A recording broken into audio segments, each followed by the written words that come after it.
Welcome in, ladies and gentlemen, to another edition of All Access AM, a Christmas Eve edition. I'm Billy Embody. Thanks for joining me. We are going to do our Christmas extravaganza. I don't know what to call this, but we're going to do Christmas Eve and Christmas show all packaged up in one so that you guys obviously can enjoy your Christmas, but more importantly, I can enjoy my Christmas. Nobody has to be up at 7 a.m. Central Time to record a show on Christmas Day because there's a little guy named Jack who's going to be up early wondering what Santa brought him. And we are going to see what Santa brought, or I should say, what all the ACC schools hope Santa brings. We'll do a little wish list and have some fun with that in later on in the show, but we do have business to attend to on the show. Jeff Brohm being linked to the Michigan job after Louisville's bowl game and before as well. But of course, having been asked about it, kind of formalizing that link now, at least as far as it being out there with him being asked about it. So we'll get into that and kind of where things stand. And a new offensive coordinator comes to the ACC, a big name. We get into that on this edition of All Access AM, presented by our friends at OPW Solutions. The Wednesday shows, of course, always are.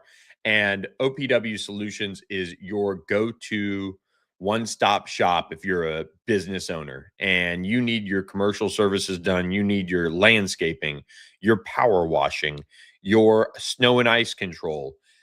OPW Solutions can handle all of that for you if you're in the state of Texas, North Texas, Oklahoma, Arkansas. They're expanding in 2026, a big 2026 ahead to our friends at OPW Solutions. So make sure you reach out to them, 214-444-2305, or email them, info@opwsolutions.com. Again, commercial landscaping, pressure washing, snow and ice control, fence and concrete repair, and more. That's opwsolutions.com is where you can find more information on how they can help your business. Jeff Brohm being linked to the Michigan job, not surprising if you watched our Monday show, but he did get asked about it after Louisville defeated Toledo 27-22 in the Bush's Boca Raton Bowl of Beans on Tuesday afternoon, a game that we saw a brawl in.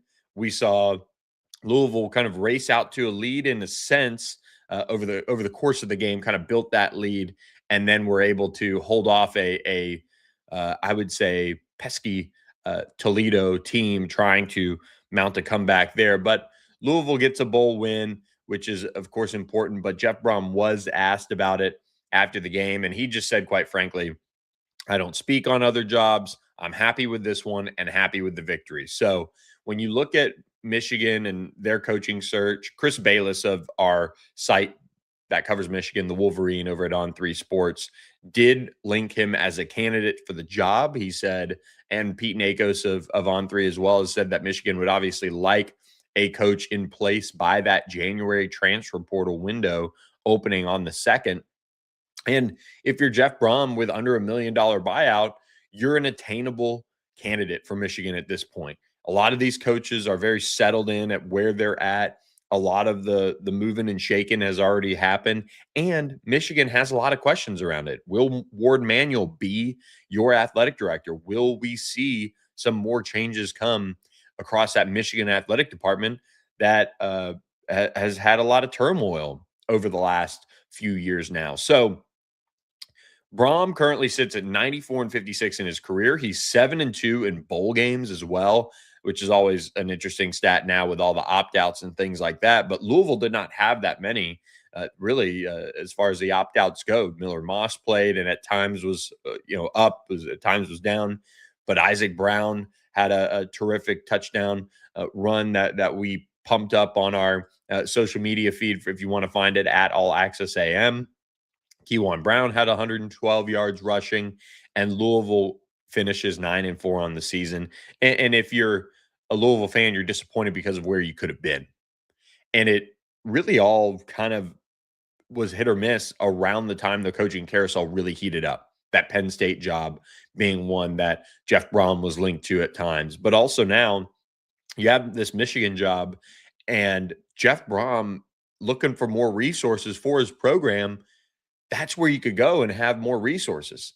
At the end of the day, though, if you're looking for an early Christmas wish list item for Louisville, it's to keep Jeff Brohm.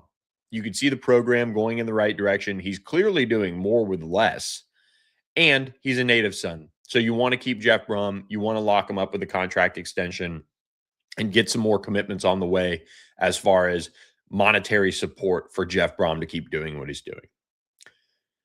If Louisville can do all of that, I think we could see, Jeff Brohm sign a contract extension. Now, it is Michigan. I mean, it is one of the top jobs in college football.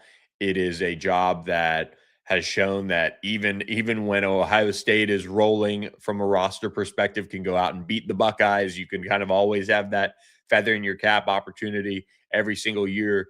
And Jeff Brohm does a terrific job of getting his teams ready to play for the big games. And that is another selling point. If I'm Michigan and I'm watching Jeff Brohm and how he's handled these big games against a Miami, against a other programs in the past, that's something worth noting. That's an evaluation point when it comes to Jeff Brohm and what he could bring to this job. For Louisville, it's a reason why you need to go ahead and lock him back in. And they've been working on this for a while, and it really maybe exacerbates a point that is probably there in the local community on that side of things. And we'll have to have our friend Alexis Cubit on maybe next week after the holiday to kind of expand on this. But for Jeff Brohm to be an alum, to be a former Louisville quarterback, and to be this early in his tenure at Louisville and having it in the right direction, and for them to be struggling this way to get some of these commitments from an NIL and monetary support situation, that's concerning for Louisville. But of course, we know that Louisville is also going to support basketball in a big way. So that's something you're always going to have to look over your shoulder at. At Michigan, you're not ever going to have to look over your shoulder when it comes to that type of support for the football team. I mean, just look at Bryce Underwood's contract numbers and what they spent to get him as the five-star quarterback and number one player in the country. So it'll be a fascinating decision for Jeff Brohm if it gets to that point. Of course, everybody knows in coaching searches, you're never offered the job until you're getting introduced for the job. That's just the name of the game these days. But Jeff Brom's name has now been linked to the Michigan job for almost a week now. So really, really interested to watch how this unfolds over the Christmas holiday and probably into the weekend, and see if Jeff Brohm to Michigan heats up or if it kind of dies down, which we've seen a lot of Michigan coaching names kind of die down and not gather as much steam and momentum over the course of this search for Sherrone Moore's replacement. Michigan also looking at guys like Glenn Schumann at Georgia. I first of all, I think that would be a terrific hire. I don't know if he's fish out of water in terms of, going from the South and the SEC to up north in a job like that. But man, he is somebody that would recruit really well there. Being a guy who's from the state of Texas as well, I think he would be just outstanding and could really be a really intriguing coach from a coordinator perspective to take over that program. And he would continue to play a style of defense that Michigan fans would appreciate, but also just an intensity and a mindset that Michigan fans would appreciate. So at this point of the hiring cycle, I'm looking to see which coordinator is ready to take that next leap. And if it's me and I'm Michigan and I have the resources to do kind of whatever I want, I would take a close look at Glenn Schumann for that job if Jeff Brohm turns it down or doesn't end up being a guy who ends up being interested or a guy that they're interested in. So will be interesting to see what happens there. And also, if Glenn Schumann is the one that gets poached, the coaching carousel can maybe kind of slow down just a little bit there. But if Jeff Brohm gets that job and Louisville comes open, man, I don't even know where you turn in that respect. You probably go group of five if you're Louisville and you say, okay, we're going to go find the next best thing and surround him with a little bit more monetary support that we maybe don't have to give to Jeff Brohm in a contract.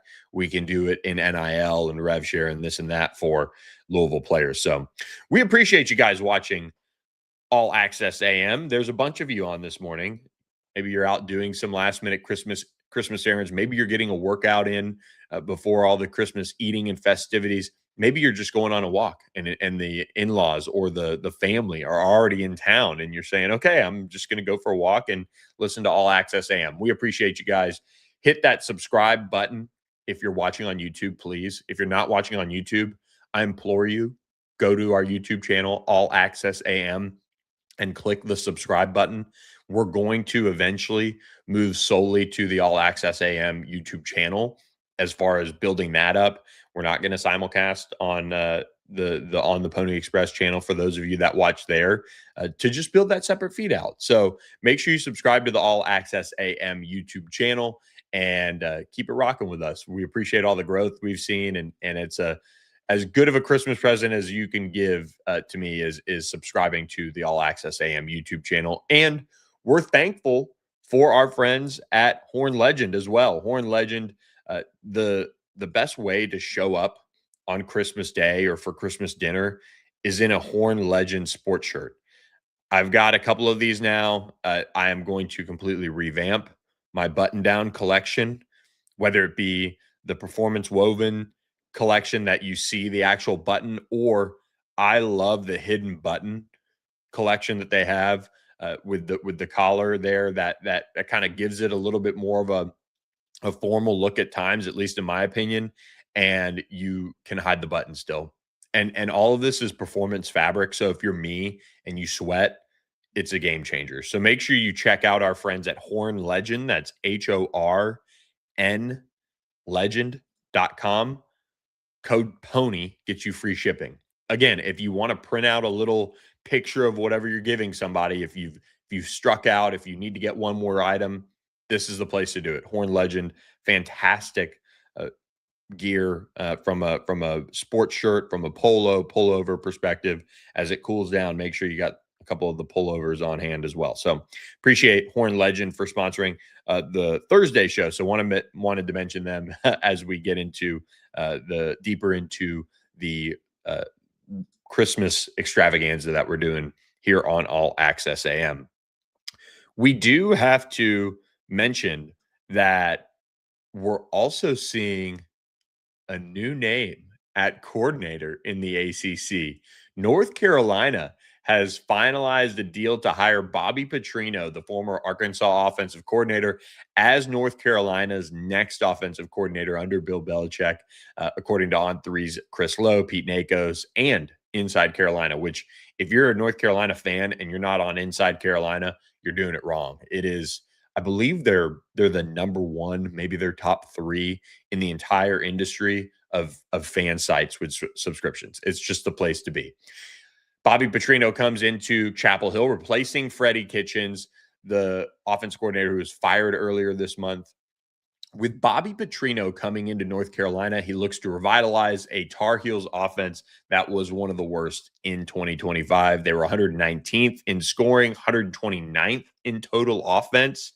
And Bobby Petrino is going to look to get more out of Gio Lopez, their former transfer quarterback who came in this year and just, it didn't click. And outside of that opening drive against TCU for North Carolina, where I thought, oh my gosh, this might be going somewhere, it just did not this year offensively. So they bring in Bobby Petrino, and they're looking to get a little bit more out of him than even Arkansas did. And they had Taylon Green, and he was successful at times, but Arkansas was just in such a difficult place from Sam Pittman being kind of that sitting duck, lame duck coach that we hear about, where programs don't have the money to fire them, but they're going to either spend what they spent in NIL and give it one more go, or they're going to try to saddle up more resources for said coach to maybe build a better roster to then improve it and then see the results on the field. Maybe that even be with a new head coach. Bobby Petrino never got the opportunity to be the Arkansas head coach. He had a couple of opportunities there in the interim period to maybe build his case, but he didn't end up getting it. With North Carolina hiring Bobby Petrino, they do get one of the best offensive minds in college football, in my opinion. I'm still bullish on what Bobby Petrino can bring to this North Carolina offense. Where North Carolina has to fit itself in is acquiring talent on that offense. That is an offense that did not have enough talent, at least from when I watched it, to compete at a high level. And Gio Lopez is a part of that. He's somebody that's going to have to figure things out in this Bobby Petrino offense. But Bobby Petrino has an ability to bring the best out of players, especially at the quarterback position. He's really, really good at it.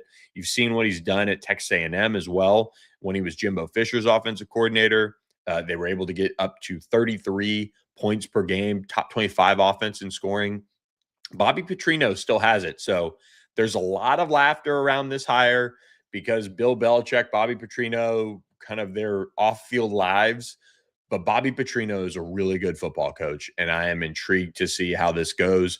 North Carolina has one of the best recruiting classes in the ACC. They have to follow it up with a really good transfer portal haul to build talent for Bobby Petrino to now take that offense and build it into something that has a shot to finish, let's just say, in the top half of college football. That would be a major improvement.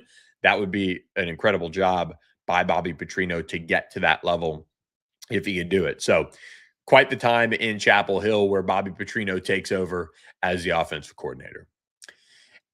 And I think for North Carolina, when you look at their wish list, and we've now done Louisville, right, everybody? We've done North Carolina now because Bobby Petrino is going to hope for some Christmas magic. Maybe all of the carrots and cookies that Bill Belichick is leaving out for Bobby Petrino to come down the chimney with an offensive identity, with an offensive prowess. Maybe that magic comes into the fold in 2026 for the Tar Heels. So we've done Louisville. That's retaining Brohm. North Carolina, their wish list involves all the Christmas magic from Bobby Petrino sprinkled on that offense. So we've got a bunch of ACC schools to get to on the wish list, and it is going to be a fun little episode. So we're going to have some fun with it. It's not going to be this super serious rest of the way podcast, but I do want to get to bowl games as well and talk about those because we do have a handful of them to get to. We have 5 games to talk about as well, and we'll mix in the Christmas wish list for these ACC teams that we're going to talk about. Of course, Louisville got the win over Toledo Tuesday in the Bush's Boca Raton Bowl of Beans, which is hilarious. Isaac Brown, shout out to him, man. 100 yards on the ground, just looked the part, looked like his old self, and we love it. We're big Isaac Brown fans on this podcast, so big day running the football for him and Kewan Brown to help out Miller Moss in that offense to get that win over Toledo. But let's head out west. The Hawaii Bowl. Cal playing Hawaii. This is a fun one as I'm just a big fan of this bowl game. I remember growing up watching it all the time because it was the only game I felt like on Christmas Eve that was at night. So you're sitting around, you're kind of waiting for things to happen as far as the Christmas story or this or that. Well, you had the Hawaii Bowl. That's what you could count on. That was kind of the allure of playing in it too. It was on Christmas Eve, and of course you're out there in Hawaii, and then you fly back and you get to do family with your Christmas. That is always something that stuck in my mind watching that game play out as I was growing up and seeing all of that happen. And as we get to Cal Hawaii, let's start with this: the wish list for Cal. Cal hired Tosh Lupoi. They have an opportunity to really build a little bit of an identity on a defensive perspective that they've had at moments this year. Cal's defense, one of the best in terms of defending the pass. We've seen what they've done, of course, ruining SMU season at the end of the year. They've gone out and upset Louisville when they were kind of at their peak. Cal's been in a lot of games and really had some opportunities to ruin some seasons as well. You look at the Virginia game as well. What Cal wants, in my opinion, if I'm Cal wants on their Christmas list an ability to recruit at a high level under Tosh Lapoy. And it is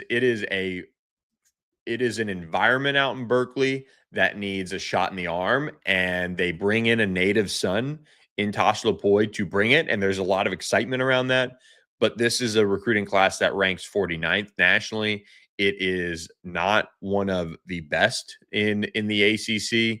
It is actually in the bottom half, 13th in the ACC in the 2026 recruiting rankings, according to Rivals industry ranking. That is a problem. That is where it has to start with Cal. They've got a great education out there. They do have, I think, one of the most exciting quarterbacks in college football coming back for next year in Jaron Kiowa Sagapatelli, who is confirmed to coming back. So sell that vision. Sell the vision of being in a defense that can make you into a pro, like Tosh Lapoy has really helped out a lot of guys at Oregon with. Come into Jordan Somerville's offense and play with Sagapatelli. They've got to get him some help on the ground from a run game perspective.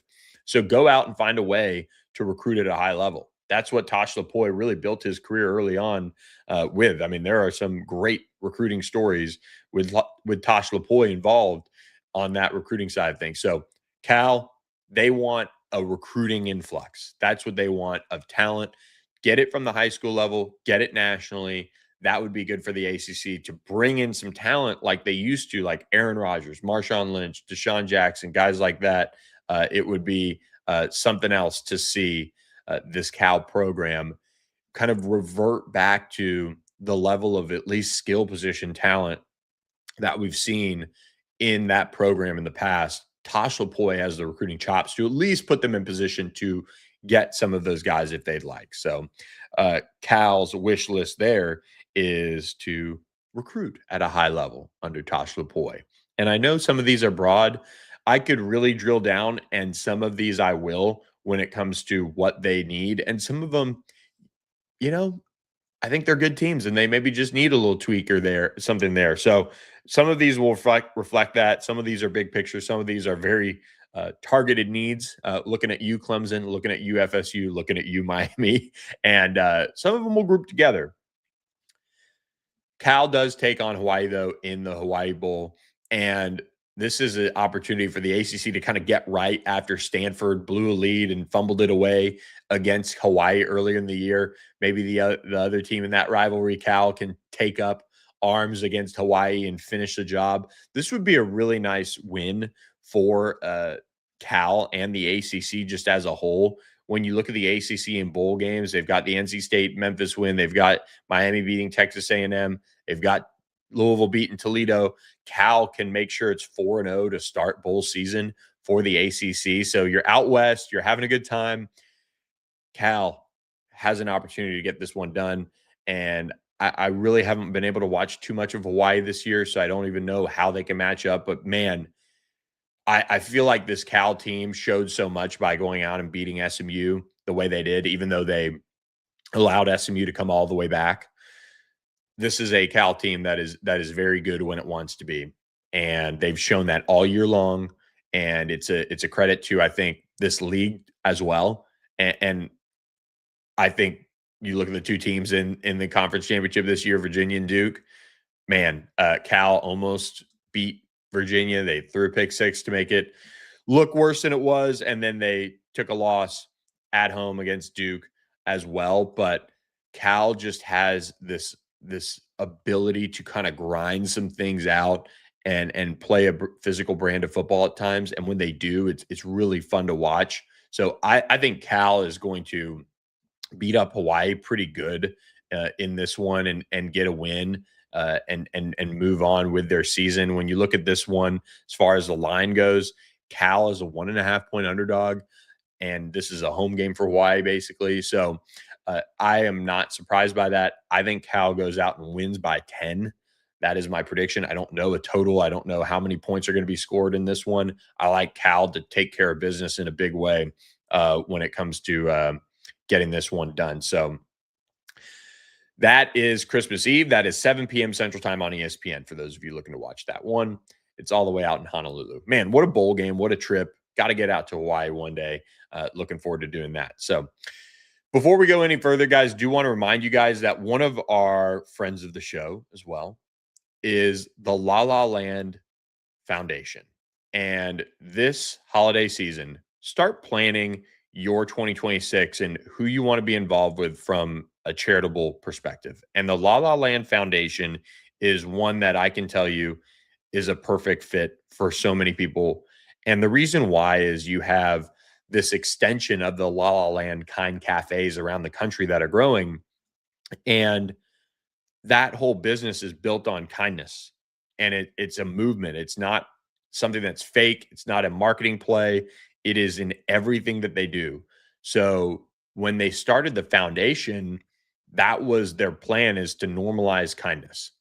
And when you look at the opportunities that you have to get involved, you can get involved from a monetary perspective. You can buy some of their gear, their hats, and support that way, and support fostered youth and their journey to growing into adults that are ready to go into society and assimilate into society. So you can help monetarily. That is a huge way.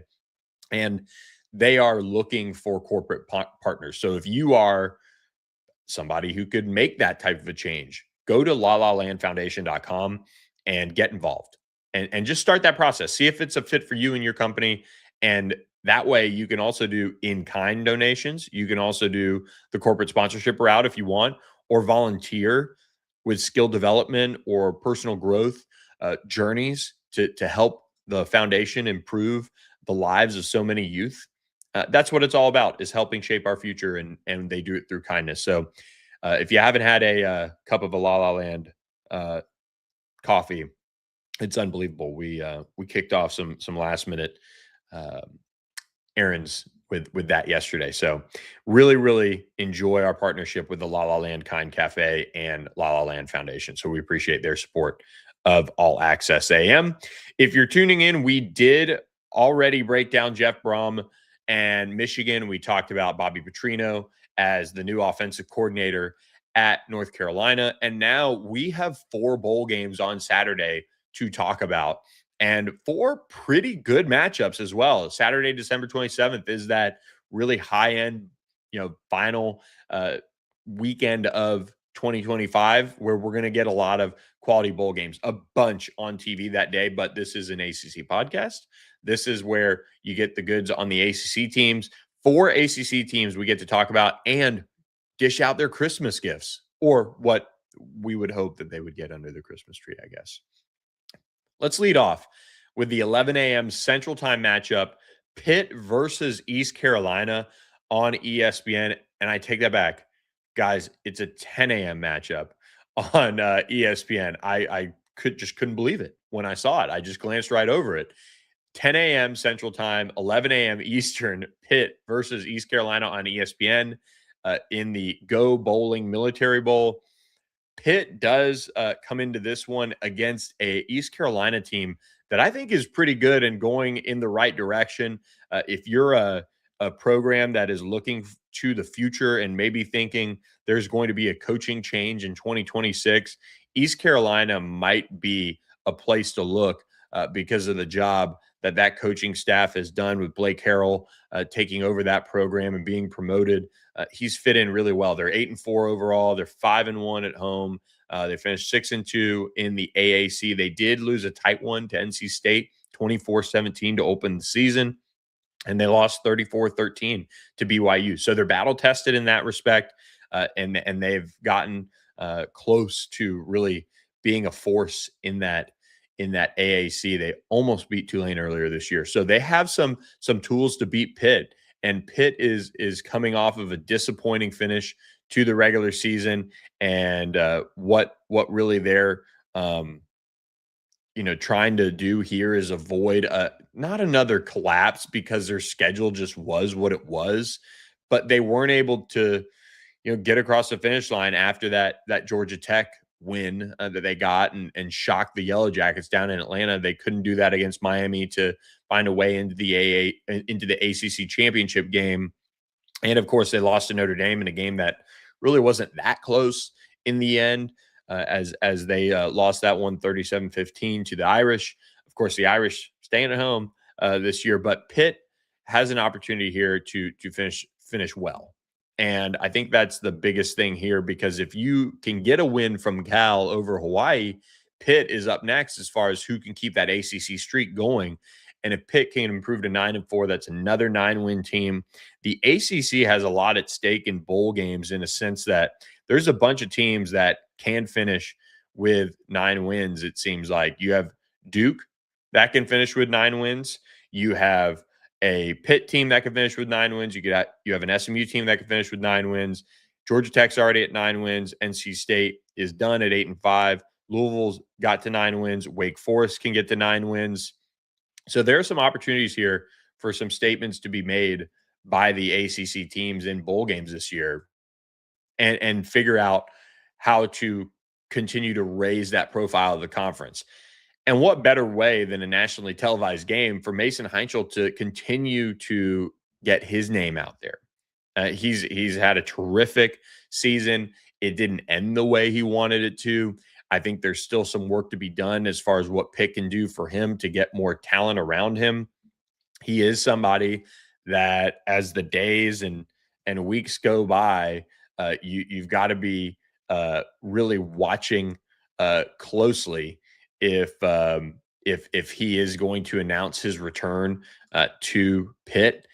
He is somebody that they would obviously love to retain, but they're not going to have Desmond Reed or Kyle Lewis in this one, as they've opted out.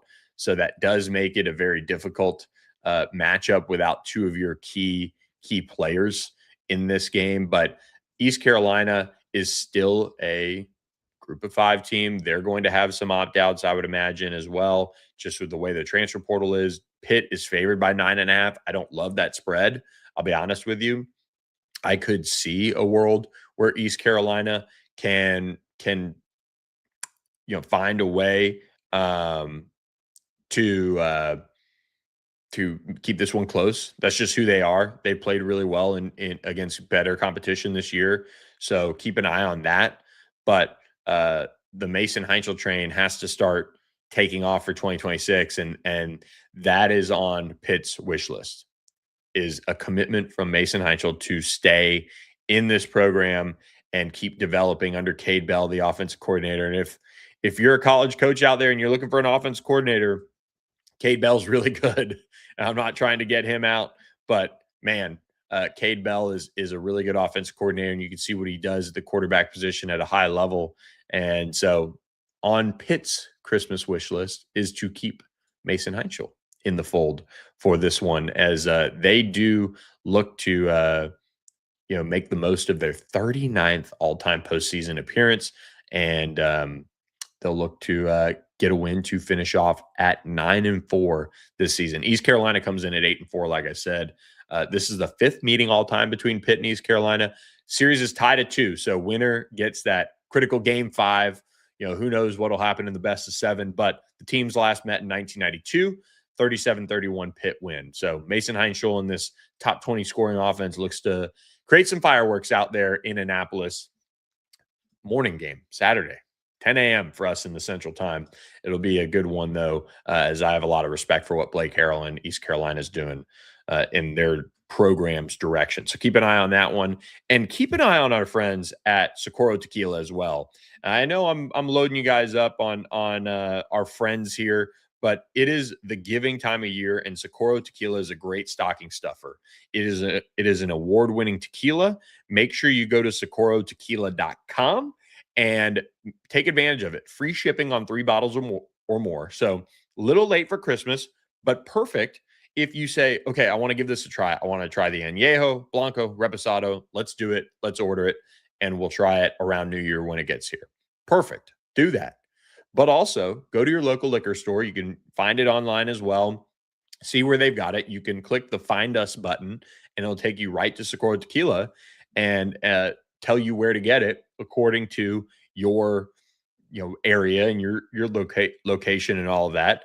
And it is just agave, yeast, and water. It's fantastic. I can't wait to make the old fashioned that is on there. So make sure you check out our friends at Socorro Tequila as well and support them. They're great friends of ours here at All Access AM. So we continue on previewing this big Saturday of bowl games. 11 a.m. on ABC. This could be the opt-out bowl.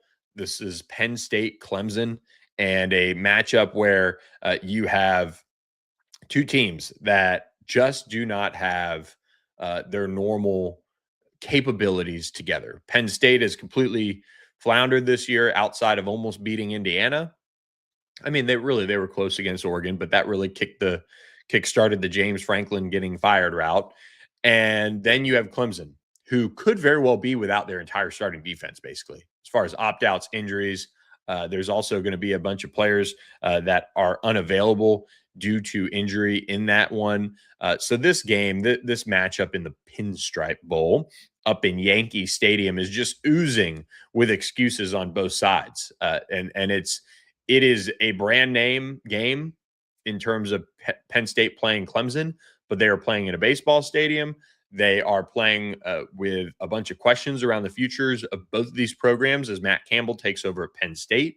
And Clemson is trying to find a way to build off of what was a strong finish to the year and go into the offseason, revamp the roster a little bit, find a new quarterback, and get back to the level that Clemson has been at for the majority of the last, decade and a half, almost 2 decades now under Dabo Swinney. Clemson minus 3.5 in this one, total set at 48.5. What a game that this could be.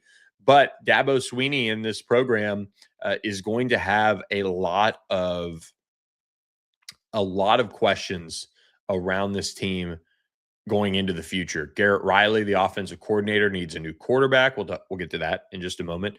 But also Garrett Riley in this offense severely underperformed with the talent level that they have. Now, you can make the argument that the offensive line was not recruited very well, and that is a big piece of that. You can make the argument that they let the running back position completely fall to the hands of Adam Randall. And a program like Clemson with a proud running back tradition, it's unacceptable.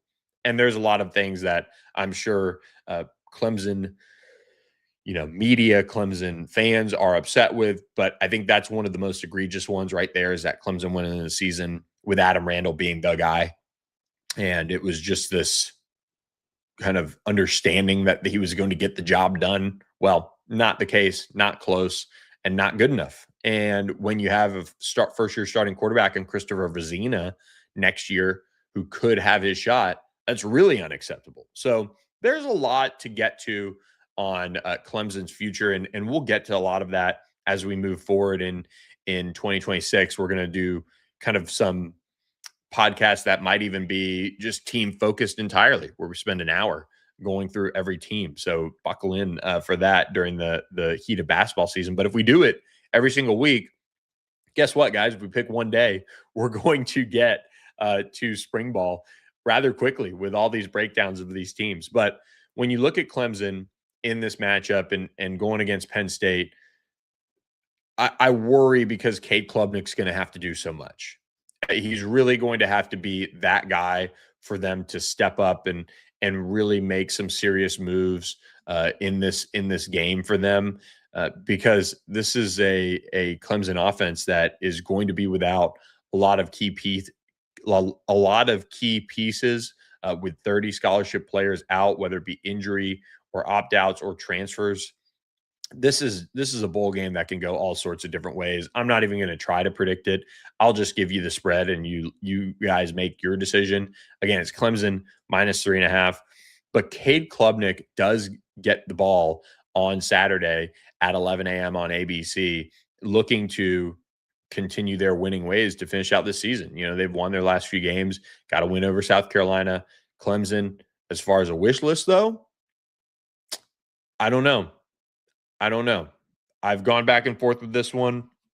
I think if you look at Clemson and what they're able to do offensively, you could say, okay, going to give Christopher Vizina his shot, his opportunity, but we've got to get him some help.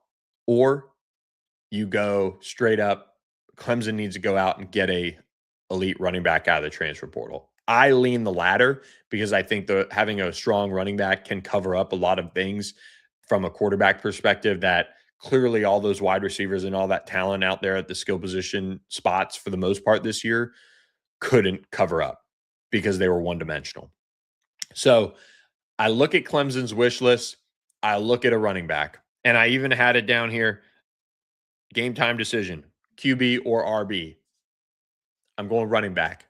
Clemson needs a running back out of the portal. They need that to be what Santa leaves them under the Christmas tree. And there's a fascinating number of really, really solid running backs in the transfer portal or expected to be in the transfer portal. Go get 2 of them and figure it out from there, because you just can't leave this run game up to question moving forward. When you look at the running backs in the portal, you look at a guy like Hollywood Smothers. Man, that would make a lot of sense. A guy from Charlotte comes over from NC State. You bring him in. He's got that speed. He's got that ability. He's been in the league. You know he's proven. Boom, done. Go get him. You know, you could go a bunch of different routes on this. I mean, you could go find a Mekhi Frazier, and it didn't work out for him at Michigan, but he's a really, really talented player. You could go grab a second running back. There's all sorts of opportunities at the running back position that are going to be there for Clemson if they want it. I'm going running back as Clemson's wish list under the Christmas tree from Santa. They need one. They need it badly, and they've got to figure out a way to get it done. So that's Clemson's wish list, on top of maybe finishing out the season with a win over a interim coach in Penn State. So Georgia Tech, BYU, 2:30 p.m. on ABC in the Pop-Tarts Bowl. That's right. Georgia Tech looking to finish with a 10-win season with a win over BYU, who only losses on the year are to Texas Tech in Big 12 play and in the conference championship game. When you look at this Georgia Tech team, I'm very concerned. I'm very concerned about what they're going to look like. They do not have Buster Faulkner, offensive coordinator. They are going to be going through it as far as seeing what Chris Winkie has available to him, and is learning maybe what he wants as far as a play sheet, a play calling, all of those things. But you have a Georgia Tech team that does have Haynes King at the helm, and they want to win this football game. They want to show that they're not that team that sputtered to the finish line in the last couple of games of the regular season and could not get it done.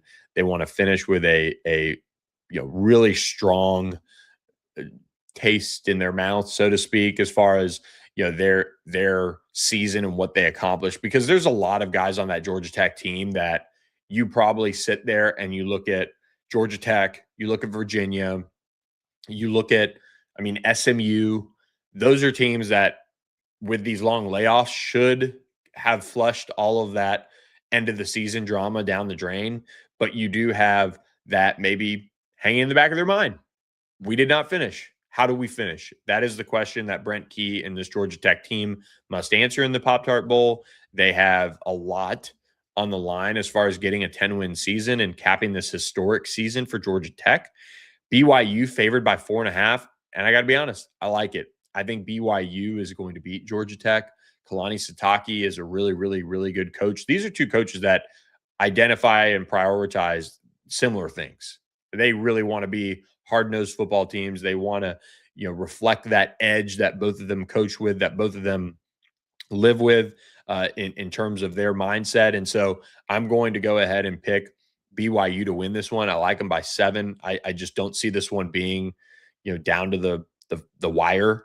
And BYU will dish out the ACC's first bowl loss. I kind of think Clemson. I know I said I wouldn't make a pick.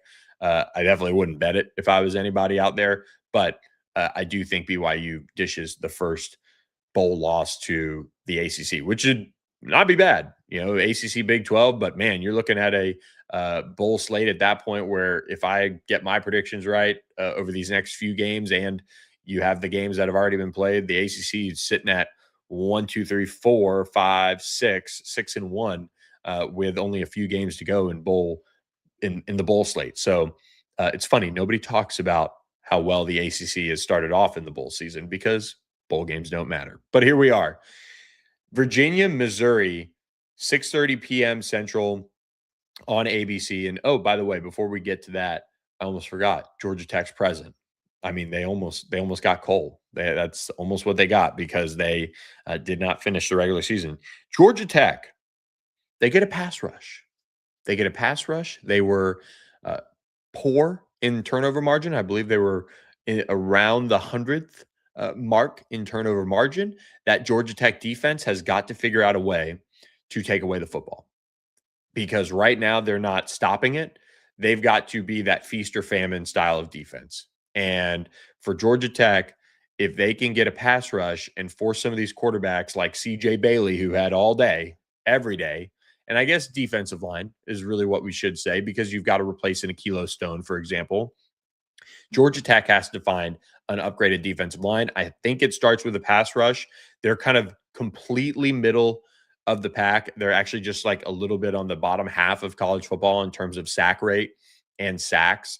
So they just aren't there yet as a unit. They did improve a little bit this year, but it's not good enough. That defense did not play at a good enough level for this team to be uh, to accomplish what it wanted to accomplish. I mean, that's the reality of it. You know, if they don't lose to NC State, I think they're still in the ACC championship, but also they're maybe playing with a different mindset down the stretch. Maybe there's not all these questions about how bad the defense is, how bad the defense is. Maybe they're just a really good football team. And Miami's shown you what defense can do. And Georgia Tech needs to go out and get it. I think it starts with the defensive line. I actually like some of their talent in the secondary, but the defensive line for Georgia Tech has to be addressed by Santa Claus, aka Brent Key, and this Georgia Tech personnel department for next year's football team. They've got an opportunity to do it in the transfer portal. Wake Forest just lost one of their top defensive linemen who is going to be a high dollar program changing defensive tackle for somebody out there. Can they get him? I'm not sure. Mateen Ibarragas. He was just one of the best this year in college football, and he's going to go get paid somewhere, and he's going to be super coveted. But maybe Georgia Tech can go back the truck up and get somebody like him as he finished, just as one of the best defensive tackles in college football. So quite the rise for him, and he was able to make a lot of moves this season. And so Georgia Tech, go out and get you a defensive lineman. He would be a good start, Mateen Igarabo, and I butchered that, but that would have been Wake's wish list to keep him. But we'll get to Wake's in just a little bit as they play in the new year on the same day SMU does. Virginia versus Missouri, 6:30 p.m. Central Time in Jacksonville in the Gator Bowl. This would be a great bowl game to go to. First of all, you got Jacksonville Beach. I'm not a huge fan of Jacksonville, but Jacksonville Beach is awesome. Great spot to get out to. For those of you out on the East Coast, been a couple times. You can grab like Airbnbs right off the beach and walk. It's awesome. Then you have TPC Sawgrass. Good opportunity there for some golf around the winter time. So this is always a really coveted bowl game, and it's a good time of year. I'm not sure. I think they spend Christmas there, but nevertheless, you have a chance to spend Christmas in a sunny destination in a sense. But Virginia, Missouri, Chandler Morris is awaiting his eligibility waiver at some point. So let's start there with the Virginia Christmas wish list. Chandler Morris would love to have another year of eligibility, and he's going to need a waiver. They're exploring the possibility of him getting that waiver, and they are talking with Chandler Morris about pursuing that extra year. And it is going to be something that I would say could be the make or break thing for UVA going into next year as far as expectations goes. His first season was in 2020, which is free because of COVID. Played 4 games in 2021 and then redshirted and then was sidelined with an injury in 2022. And he could be given a waiver for that 2022 season. And really, I mean, it's there. it is absolutely an opportunity for UVA to get. So would be something to keep an eye on there for Chandler Morris and UVA if they can get him. Virginia, Missouri in this bowl game. It is a really, really good matchup, but it took a little bit of a hit as Bo Prabula is transferring from Missouri, the really impressive quarterback who transferred from Penn State to take that starting job. Missouri's favored by 4.5 points here. I have not seen if Ahmad Hardy is playing. I'll try to look up their opt outs right now, but you have Bo Prabula, who's skipping the bowl game. But as far as who else is going to play, it seems like everybody is going to play. Ahmad Hardy is one of the best running backs in college football, and he is absolutely going to be a handful. But right now, I mean, we really haven't seen too many Mizzou players opting out of this one, so they're going to be at full strength. This is where it gets dicey. You don't have your quarterback in Bo Prabula, but Missouri does have a quarterback who's really been able to step up as a whole and really kind of give them a little bit of a something at times, and that's Matt Zollers. I actually don't know if I saw him portaling as well. So that yeah, there we go. Okay, he is going to start. He did get an opportunity to step into that starting role. He threw for 400 yards in the course of a few games this season with Bo Prabula out, and had some mop up duty before that. But for the most part, played okay. 3-1 touchdown to INT ratio, not a difference maker in a sense. Had a tough outing against Texas A&M, as you would expect. Played perfectly fine against Mississippi State as well, as they blew out the Bulldogs in that one, in what was a game that just was smooth sailing for the most part for this Missouri team. So he's experienced now. He's been through the SEC. Chandler Morris and this Virginia team is going to have their hands full. I hate to pick this one, the way of Virginia losing as well, but I just think that Missouri run game is going to be too much for them. Here's the thing. Yeah, you have this type of a matchup all the time where you see these teams and you wonder who's more motivated, who's the team that can come in. Well, Missouri being favored by 4.5 on a neutral field, it means they'd be a touchdown favorite at home. That says a lot. Vegas sometimes knows, but it is a really good matchup for Virginia to maybe show who they really could have been if they would have been able to take care of business against Duke in the ACC championship. Remember, their lone loss in conference play this year was without Chandler Morris. They did lose early in the season in a 35-31 game to NC State, but also outside of that, they really didn't play a tough schedule. So this is a good test for Virginia to show who they are. Are you a team that was a beneficiary of the schedule that you played, or are you, just a team that, over the course of a couple games just didn't have it, or didn't have your quarterback, and you're much better than it, I think, because I'm not the highest on Virginia as far as their overall resume relative to what they played. But I've got to pick Missouri. I think this one's close, though. I think we see this one be kind of like a 31-30 type of game, maybe some wild Gator Bowl moments for this Virginia team as they look to take down one from the SEC. You get to New Year's Eve, though, and that's where we get to have some fun. And I encourage you guys to just line up your day, because this is a all-world start to a 48 hours of football with Duke, Arizona State at 1 p.m. Central Time on CBS in the Sun Bowl, the Tony the Tiger Sun Bowl. A team in Arizona State that went to the college football playoff last year, Duke, winners of the ACC, and they have a chance to take down an Arizona State team that took a step back, but also does have Kenny Dillingham retained for next season. They do have him back, which is always a good thing when you can retain a coach that's brought you to the college football playoff. And when you take a look take a look at this matchup. Duke is, I think, the exact type of team that can give Arizona State some fits, quite frankly. Darian Mensah is a really talented quarterback. We saw that at times throughout the year. This Arizona State team has lost Mississippi State on the road, Utah in a blowout, Houston, and they did get their win over Texas Tech, but that was when Texas Tech was without their quarterback, and I think maybe even two quarterbacks. I could be wrong on that, but Arizona State coming off of a rough game, losing to their rival Arizona in the final regular season game. They're kind of a product of, for the most part, a relatively smooth sailing schedule as far as their wins go. They did get a win over TCU early in the season, and so there's that. Duke, though, is super battle tested, kind of similar to Arizona State in a sense, where Arizona State has played an SEC team. They've gotten that type of experience. Duke has played Illinois, Tulane, and they played a good UConn team, but they lost a lot of them too. And that is something that makes this one difficult to predict.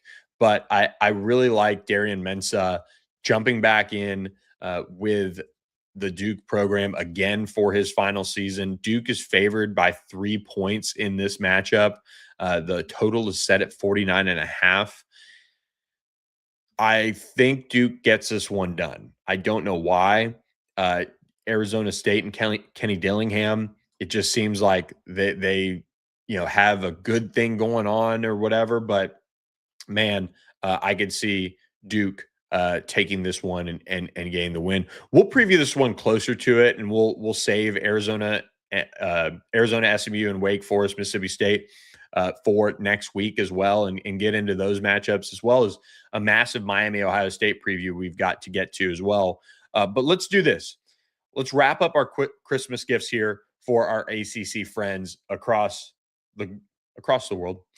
And we'll just run it down here, that what I've got, kind of a couple quick thoughts on the Christmas list. And for the most part, we've gotten a lot of these, but let's talk about Duke here. Duke, what they need on their Christmas list, they need a Chandler Rivers replacement is what they need in the secondary.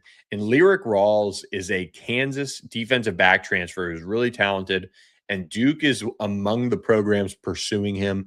There are some big name schools involved with them as well. I look at Duke and you say, okay, that's a really good kid who plays really well. Get him into the secondary, get him in as a transfer, and finish addressing your transfer needs in the secondary out from there. But get somebody you can count on right away in Lyric Rawls. And before we get to the rest of our Christmas wish list, do want to remind you guys one last time here, and I'll leave the QR code up the rest of the time. Hit the QR code and please subscribe to our All Access AM channel. Please, it is a huge help when you do it. It really helps us grow the channel and grow what we're doing. And it is the best Christmas gift you can give me, is subscribing to our channel. It takes nothing. It's free. It doesn't sign you up for some crazy emails or whatever. It is just the best way to support. So please do that. Let's go back to the top, though. A team that is not at the top, near the top, anywhere in the top, BC. BC has announced that they are committing more money to college football and doing it at a high level. BC needs to continue to invest in the NIL department on the revenue sharing side and give Bill O'Brien what he needs to compete at a high level by getting him some offensive skill talent in that program. And Dylan Lonergan and Grayson James, they didn't have enough to work with this year. They really didn't. And so there's a lot of things that have to change around that program, and they're almost like BC is just at a weird stage where they're almost like a group of 5 team trying to find their way as far as resources go, which is scary. And I saw somebody tweeted something that BC over the last 5 years is bottom 5 in the net rankings of high major basketball or something. It's crazy. They've got to figure it out. Miami, a team that will play on New Year's Eve in the college football playoff in the Cotton Bowl against Ohio State. You are going to, as I just lost my camera there, Miami needs a quarterback, but under the Christmas tree, you would hope that they would have a win over Ohio State. That is a very simple thing that Miami can get gifted from Old St. Nick. And if they get that, then you're going to be a very, very, very happy Hurricane. So I think if you're Miami, you're looking for a quarterback in the transfer portal. That is always something you'd love to find if you are a Miami fan. But they have a lot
Can anybody hear me?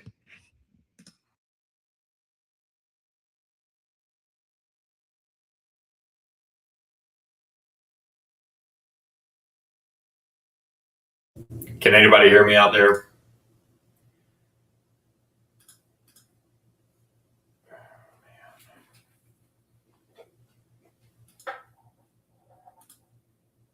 Test 1, 2. Okay, all right. I think I got you guys. All right. I think I'm back. I appreciate Jerry for telling me. Thank you. Shout out Jerry for telling me. I hope you guys can still hear me. Let me know if you can't. All right. Thank you. Thank you, Jerry. Let's run this back. Jerry, I'm going to talk with you here. I assume that all of that sound issue started right back in Miami with the camera going out during that, and just give me an okay if that's the case, and I'll run this back and edit it in post-production. Miami, under the Christmas tree, a quarterback of the future for them to replace Carson Beck. But of course, they have bigger goals in mind. They have a shot to win a national championship. That would be the biggest Christmas gift for them, of course. But that would be something that would come in the new year, of course. We're resetting this because I like I said, lost sound there, but Florida State at quarterback. This is a position that with Tommy Castellanos declaring for the draft and him leaving the program without any eligibility left and Brock Glenn leaving the program, they've got to get addressed. And I look at somebody like Ashton Daniels leaving Auburn, and I don't say that as a sexy name for Florida State fans to be like, oh, wow, like, thanks a lot giving us a backup quarterback from Auburn. I'm talking about fit here. I think Ashton Daniels is a really sharp kid who could develop and be somebody that can compete and has experience. And maybe he doesn't have the flash, but he would bring a lot of competition to that room, and he would be in a better situation. And under Gus Malzahn, find a way to be that dude for Florida State. If not, they need to go out and find somebody else as well. But it is a super competitive market for transfer quarterbacks, and that's something that Florida State is going to have to deal with. So it's going to be really interesting to watch. If I'm Florida State, I'm bringing in one or two quarterbacks, either one really beast mode one or two quarterbacks to compete. Kind of like Ole Miss. They had Austin Simmons coming back this year. They added more, and that's how they got Trinidad Chambliss running the show. So we went to Virginia Tech next, and Virginia Tech is a team that needs a quarterback. Kyron Drones, he's gutted it out. He's tried his best. He couldn't figure it out and didn't have the help. You know, that's the new thing at Virginia Tech is spending money to make this into a program that you can be proud of offensively, something that James Franklin, top of his list, is charged with in fixing and working that out. And for Virginia Tech, they've got to find a quarterback. Bo Pribula at Missouri, who's leaving, it seems like a match made in heaven for him to reunite with James Franklin. So I would keep an eye on that under the Christmas tree for Virginia Tech. We've talked about Cal, but Stanford needs a run game. They're 133rd in rush yards per rush. That is horrible. That is bottom of the barrel. And it's not for lack of trying. They were still 98th in terms of rush attempts per game. The passing game wasn't much better, but they just didn't have a run game to lean on. And so Stanford has to find that. And the problem for Stanford is they're going to have to go to the high school ranks and hit on some of these running back evaluations and get them that way because they can't take transfers. Stanford, if they want to get back to what Andrew Luck wants out of a team, they've got to go back to running the football and being physical. So Stanford need to find a run game under the Christmas tree and go from there. When I look at the rest of the list that I had here, NC State lost Hollywood Smothers to the portal, and they have to find a way to surround CJ Bailey with talent, to figure some things out schematically that can help him. But if they don't, they're going to be really struggling, once again, to retain CJ Bailey, because he has kind of been a part of this team that we've seen it be a little bit of a farm system at times for other teams that can spend big, NC State retaining CJ Bailey is the biggest thing that they can get from a Christmas gift perspective. It's very similar to a Mason Heinschel getting retained by a Pitt. That's what they're working towards at NC State, is to retain CJ Bailey. There's a lot of rumors floating around. I'm sure Miami and Florida State would love to bring him back to his home state, but you've got to find a way, if you're NC State, to retain CJ Bailey. We hit on Louisville, we hit on Duke, we hit on UVA. The last one, but certainly not least on my list, Wake Forest. And they've just been incredible this year. And also I have SMU too, but of course I glanced over them because I cover them day to day. Wake Forest needs that big donation like Virginia had. That's what they need. They need a influx of money into that program so that they avoid being kind of a farm team, that their top player every year on each side of the ball is picked off, like they might see in the transfer portal. Wake is a really, really good upstart program with Jake Dickert and the job he's done there. They've got to figure it out and fix that aspect of it, and it takes somebody making a big donation. So keep an eye on that. Finally, SMU, they need some defense in basketball. It's the only school that I mentioned some things on the basketball side of things, but in all seriousness, for football, they'll need some help on the defensive side. They need defensive tackles. They need all of that under their Christmas tree. But, man, their basketball team right now defensively is so bad that offensively they have so much talent. They have a chance to figure it out, but SMU's basketball team needs some defense. So we hope you guys have a great Christmas. We will be off tomorrow, Christmas Day. We went a little bit long today for you guys as well, and just running through some things. But look, we really appreciate you guys listening. Thanks so much, Jerry, for telling me about the sound. I wouldn't have noticed and would have been just really bummed about that. But we appreciate all of you guys who subscribe to All Access AM. Hit the QR code in the top corner of your screen to subscribe to the YouTube channel. It costs you absolutely nothing to do. Really appreciate all of you guys. I hope you guys have a Merry, Merry Christmas. I'm going to go watch Christmas Vacation a bunch today and tomorrow and get that on the TV while we finish up a little bit of wrapping and starting the holiday festivities. So Merry Christmas, everyone. We will see you guys next Monday on All Access AM, 7 to 8 a.m. Central. I'm Billy Embody. Thanks so much for listening, everyone. Have a great Christmas and Bowl Saturday as well.